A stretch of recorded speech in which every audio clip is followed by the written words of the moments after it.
వెళ్తున్నప్పుడు హన్న దేవుని సన్నిధిలో విజ్ఞాపన చేసింది, లేదా స్తుతి కీర్తన పాడింది. ప్రభు సన్నిధిలో ఆయన స్తుతించినట్టుగా లేఖనాల్లో మనం చూస్తే ఆమె స్తుతిస్తూ ఏమంటదంటే, నా హృదయం దేవునిలో ఆనందిస్తుంది. ఎందుకోసం అంటే పరిశుద్ధతలో ఆయనతో సమానులు ఎవరు లేరు అంటది.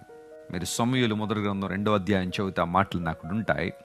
దేవుడు లాంటి వారు మరొకరు లేరు. ఎందులో అంటే పరిశుద్ధతలో. ఎస్, ఈరోజు నీవు నేను ఆరాధిస్తున్న దేవుడు, మన ప్రభువుని యేసుక్రీస్తు వారు పరిశుద్ధుడైన దేవుడు. ఆయన పవిత్రుడు, నిర్దోషి, నిష్కల్మషుడు, పాపుల్లో చేరక ప్రత్యేకంగా ఉన్నవాడని పౌలు మహాశయుడు ఒప్పుకోక తప్పలేదు. అంతకుముందు యేసు ప్రభు పవిత్రుడు అంటే, ఆయన పరిశుద్ధుడంటే ఒక సగటు యూదుడిగా పౌలు ఒప్పుకోలేదు. ఎందుకంటే యూదుల్లో చాలామంది ఆ కాలంలో యేసు ప్రభు కన్యకకు పుట్టారంటే నమ్మలేదు. ఆయన మెస్సియా అంటే విశ్వసించలేదు. ఆయనే దేవుడంటే వారికి నమ్మకం కుదరలేదు.